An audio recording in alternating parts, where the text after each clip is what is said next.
presentación la va a realizar la doctora Daniela Tumala. También forman parte del equipo o un grupo de personas que seguramente ella va a presentar. Y la doctora Tumala es del Departamento de Psicología de la Facultad de Ciencias Sociales de la Universidad de Chile, y también forma parte del FONDAP del grupo que se denomina en términos genéricos como GERO, que es un grupo destacado en el ámbito del envejecimiento. Ella se va a referir a una validación de una batería de instrumentos psicosociales para población mayor en Chile. Gracias, Daniela, por participar y adelante, por favor. Es la experiencia de conformar una batería de instrumentos para poder evaluar aspectos psicosociales en una población de adultos mayores en el contexto de la investigación de GERO. Porque esto de validar una batería de instrumentos para cualquiera suena como obvio, ¿no? Si es cosa de pescar y medir algo, pero en el ámbito en el que yo trabajo, que es el ámbito de la psicología, el ámbito también de las ciencias sociales, lo que medimos no son cosas que están ahí. Es decir, medimos, por ejemplo, personalidad, inteligencia, integración social, satisfacción con la vida. Ninguna de esas cosas en sentido estricto existe y anda caminando por la calle. Son construcciones teóricas, son conceptos, son distinciones que hace un observador y que se sustentan en una teoría. Y como tal, hay que ver después, bueno, cómo medimos eso. Muchas gracias, Iván, me salvaste. Ya. Te voy a tener que ir haciendo una seña para que me pasen las láminas, ¿ya? Sí, sí, está bien. No, no, dime la siguiente nomás. Yo te Dime voy en voz alta diciendo, siguiente nomás. perfecto. Y como les decía, entonces, lo que nosotros necesitamos es poder ver de qué forma nos vamos a dar cuenta que alguien tiene un buen nivel de bienestar o un mal nivel de bienestar. ¿Cómo nos vamos a dar cuenta que una persona es más inteligente o menos inteligente? Eso es lo que llamamos cómo operacionalizamos estos constructos teóricos.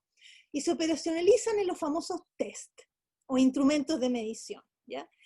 Pero que hay que construirlo o hay que adaptar instrumentos de afuera y ver cómo estas variables se comportan en nuestra población, porque yo no puedo aplicar un test de personalidad que se ocupa en China en la cultura chilena, porque son mundos completamente distintos. Entonces las medidas no van a ser válidas ni confiables si yo no paso por un proceso de validación de esos instrumentos en mi población, ¿ya? Es decir, asegurarme de que estoy midiendo lo que quiero medir, ¿ya? Que probablemente en otros lados suena obvio. Si yo quiero medir el ancho de algo, pesco una wincha y lo mido, ¿ya? Pero acá tiene esta complejidad que estamos trabajando con constructos teóricos. Entonces, ahora sí, Iván, por favor, la próxima. ¿Cuáles son los antecedentes de lo que les quiero presentar de esta validación de batería? Bueno, ya como bien dijo Iván, yo soy investigadora del proyecto FONDAP, el proyecto GERO, que lo que queremos es determinar factores biomédicos, como algunos de los que mencionaron ahora, y psicosociales, es decir, psicológicos y sociales, que están asociados al envejecimiento saludable o, por el contrario, al envejecimiento patológico, ¿ya? En población mayor chilena, en nuestra población mayor. Específicamente queremos ver qué factores se asocian a que alguien haga una trayectoria hacia la enfermedad donde hay pérdida de funcionalidad, básicamente por un trastorno cognitivo severo como es la demencia, ¿ya? Enfermedad neurodegenerativa en general. ¿Por qué queremos hacer eso? Porque tiene una importancia para lo que es salud pública. Estas son enfermedades que aún no conocemos la cura, lo único que nos queda mientras tanto es ver cómo prevenirla, y porque además se ha visto que se trata de fenómenos complejos. Por ejemplo, hay evidencia empírica de una discordancia entre la gravedad que puede tener una patología cerebral y distintos rendimientos cognitivos, ¿ya? Frente a un mismo grado de patología cerebral hay personas que presentan más síntomas de demencia y otras que presentan menos. Entonces, no hay una relación lineal entre lo que le pasa al cerebro y la manifestación clínica de lo que llamamos demencia. Por lo tanto, estamos hablando de un fenómeno que se compone de otros factores que están metidos entre medio y que vienen, entre comillas, a complejizarlo. Uno de esos factores son los factores llamados psicológicos y sociales. Y queremos saber cómo entran en juego en que alguien manifieste o haga no finalmente una demencia. Entonces acá la pregunta que sigue, bueno, ¿cuáles? ¿Qué factores psicológicos y qué factores sociales son los que queremos medir, que queremos evaluar? ¿Ya? Y para eso, debo luego preguntarnos, una vez que tengamos definido cuáles son los factores que queremos medir, personalidad, redes sociales, antecedentes de depresión, etcétera, una vez que los definimos, ¿con qué los vamos a medir? Esa es la otra parte de la historia. Ahora sí, Iván, por favor, la próxima. Sí. ¿Qué es lo que nos ha mostrado la literatura internacional a nivel de lo que llamamos factores sociales? El nivel socioeconómico es un factor que se ha asociado a mayor riesgo de demencia, probablemente mayor pobreza, menos acceso a los servicios de salud, tenga que ver con cuidarse menos y probablemente desarrollar un cuadro como la demencia. El nivel educacional ha tenido una tremenda correlación en general con el riesgo no de demencia. Mayores niveles educacionales se asocian a menor riesgo de demencia. Los sentimientos de soledad, que es distinto a estar o no estar solo, ¿ya? Hay gente, como digo yo, que puede estar rodeada de gente, como en el Estadio Nacional, y siempre sentirse sola, ¿ya? Una cosa es la cantidad de gente que yo tengo alrededor, y otra cosa es qué tan solo o no me siento. Y los sentimientos de soledad se ha visto que tienen una relación con aumento de riesgo de demencia. El compromiso en actividades estimulantes, mantenerse activo y comprometido en distintos tipos de actividades sociales, recreativas, cognitivas, productivas, etc. También se ha asociado. Y algo importante, pueden hasta compensar falta de educación, ¿ya? Pueden hasta ser más importantes que los años de educación de una persona. Por último, el contar con una red social significativa, mantenerse participativo en distintos tipos de actividades sociales, también se le ha asociado como un factor protector de la demencia. Esto es lo que la literatura internacional ha mostrado. La próxima. Iván. Por ahí. Factores psicológicos, ¿qué es lo que se conoce hasta ahora?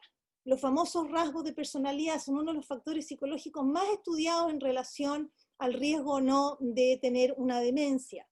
Los rasgos de personalidad, específicamente estamos hablando de las formas de ser o características que tienden a ser bastante estables. A eso le llamamos rasgos, ¿ya?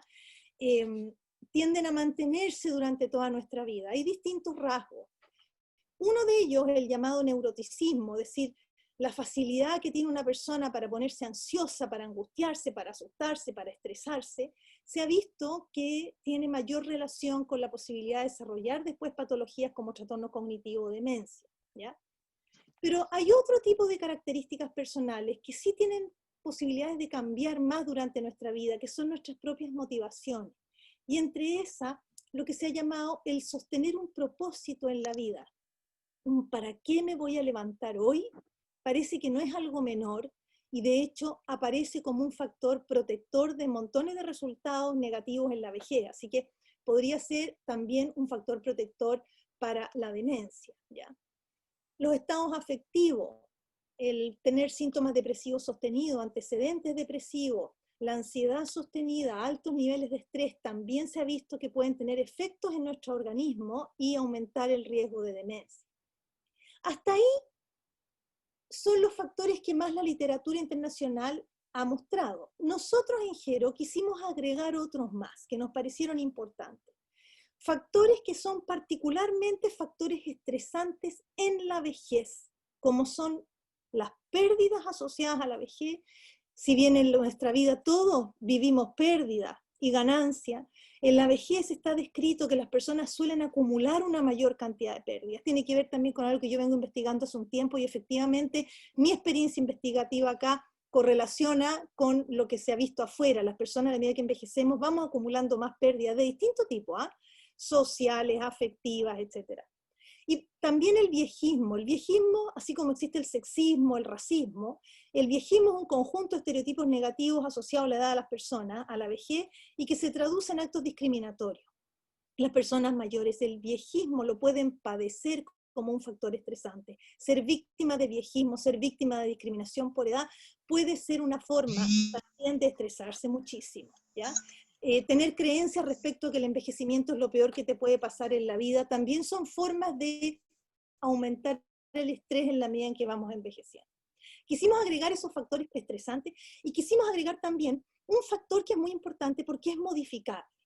Porque saber qué factores tienen que ver con que hagamos una demencia es un punto, y lo segundo es si podemos hacer algo con esos factores. Pues si los rasgos de personalidad son más bien estables, ¿ya? Los que tenemos alto neuroticismo, porque yo me meto en ese barco sin ningún problema en reconocerlo, no es mucho lo que eso cambia en la vida, se puede modular, pero no cambia tanto, ¿ya? En cambio, los procesos de afrontamiento, es decir, ¿cómo le hacemos frente al estrés? ¿Con qué tipo de estrategias y acciones, tanto internas como que se pueden observar desde afuera, cómo le hacemos frente al estrés si es algo modificable? Y una persona, aunque tenga altos niveles de neuroticismo, si sabe hacerle frente al estrés de una forma saludable, puede disminuir el estrés, la depresión, etcétera, en su vida y disminuir su riesgo de enfermar. Por eso quisimos incorporar también ese rasgo. La próxima, Iván. La pregunta entonces que acá surgía es que, dado todos estos factores, ahora, ¿cómo los vamos a medir? ¿Con qué? Y nos enfrentamos al primer problema, que en Chile hay una carencia de instrumentos de medición, tanto psicológicos como sociales, validados para población mayor chilena. Entonces, a mí no me sirve aplicar un instrumento, como les decía, que no sé, pues hay unas escalas de afrontamiento que las desarrollaron en Alemania, está súper bien, pero yo no sé si eso me da medidas confiables, tal como está el instrumento en población mayor chilena. Entonces, nuestro primer problema fue ver que no teníamos instrumento, y por lo tanto, nuestro primer objetivo o preobjetivo fue diseñar, tuvimos que inventar alguno, diseñar y adaptar también, traer instrumentos de afuera, someterlos a una adaptación y tanto los diseñados como los adaptados, validarlos. Y hablamos de batería de instrumentos, en psicología hablamos de batería de instrumentos cuando es un conjunto de instrumentos distintos. Entonces, nuestro primer trabajo fue validar un set de instrumentos para medir todas esas variables que yo les acabo de mencionar. La próxima. Esto fue finalmente la batería de instrumentos que quedó configurada y que sometimos a validación. Como pueden ver, hay 5 instrumentos que son adaptados, es decir, instrumentos que ya existían afuera y que los traemos y los adaptamos. Significa traducirlos, ni siquiera al español, traducirlos al chileno, ¿ya? Porque es para nuestra población. Y darles una forma que pueda ser comprensible por las personas de acá, ¿ya? Y también luego someterlos a validación igual que los diseñados. Son el inventario de personalidad que se ha usado muchísimo en investigación afuera para medir rasgos de personalidad, las escalas de bienestar psicológico de RIF, porque esas miden propósitos en la vida, entre otras cosas, la escala de depresión geriátrica, súper conocida, las escalas de depresión, ansiedad y estrés, y la escala de modos de afrontamiento, de acomodación y asimilación. Y por otro lado, diseñamos instrumentos nosotros acá. Bueno, el cuestionario sociodemográfico, que toda investigación diseña un cuestionario respecto de los antecedentes sociodemográficos de las personas que participan en el estudio, y 3 escalas que sometimos a validación. La escala de compromiso en actividades estimulantes, porque si bien hay escalas afuera, son que miden solo como un tipo de actividad estimulante, actividades, por ejemplo, recreativas, punto. O 2 o 3 preguntas para medir un tipo muy específico de actividad estimulante, actividad cognitiva, por ejemplo. Pero nosotros queríamos hacer uno que tomara distintas dimensiones, distintos tipos de actividades estimulantes. Las pérdidas asociadas a la vejez, cuáles son las pérdidas que las personas experimentan y con qué intensidad. Eso se basa en una investigación anterior que nosotros hicimos antes para ver los tipos de pérdidas que reportan las personas mayores en Chile. Y por último, una escala de integración social autopercibida, qué tan integrado o no yo me siento socialmente como persona mayor, y esa incluye preguntas para medir el viejismo, que era una de las variables que yo les mostré antes. Entonces, con esta batería cubríamos todos los factores que yo les mencioné recién. Pero ahora había que someterlo a un estudio piloto para poder ver si efectivamente las medidas que arrojan son medidas válidas. La que sigue. ¿Qué fue lo que hicimos? ¿Cuál fue nuestra experiencia en este proceso de validación? En la validación tuvo 3 etapas, ¿ya? 3 etapas para los instrumentos que nosotros inventamos, los que diseñamos acá, y 2 etapas para los que adaptamos, los que ya estaban hechos, pero que los adaptamos a nuestro contexto. Primero lo que llamamos una validación semántica, que es algo bastante corto, relativamente rápido, que es someter, digamos, aplicar todos los instrumentos a un grupo pequeño de personas mayores con características similares a las que después van a participar en el estudio, para ver si se entiende el lenguaje, si es muy larga la aplicación o no, si hay que poner pausas entre medio, si hay algún aspecto que no se entiende bien, en fin, cosas bastante gruesas, pero que vale la pena hacerlo antes de hacer procesos más complejos.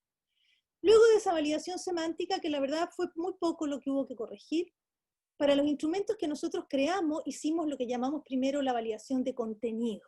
Es decir, quisimos ver si personas que son lo que se llaman jueces expertos, en este caso fueron 7 académicos y profesionales del campo gerontológico y metodológico, si yo le muestro estos instrumentos a gente experta en el tema y le digo, mira, esta es la definición de la variable, ¿ya? Por ejemplo, integración social, la vamos a entender de esta forma, ¿ya? Ahora dime tú, por favor, si los ítems que están en esta escala, ¿tú crees que miden o no lo que es esa definición? ¿Ya? Le preguntamos más especificado, ¿ya? Primero, si los ítems propuestos para medir cada dimensión, porque uno puede decir integración social, pero la integración social tiene 3, 4 dimensiones o aspectos distintos, entonces la idea es que los jueces evaluaran más en detalle. Si los ítems que se proponían para medir cada dimensión de la variable permitían efectivamente medirla de acuerdo a la definición propuesta, y ellos respondían sí o no. Si la redacción del ítem o de la pregunta era adecuada para los sujetos que después iban a utilizar estos instrumentos, si se entendía bien, etc. ¿Ya? Podían proponer una nueva redacción. Si la cantidad de ítems para medir la dimensión era mucha o muy poca, ¿ya? O adecuada o insuficiente.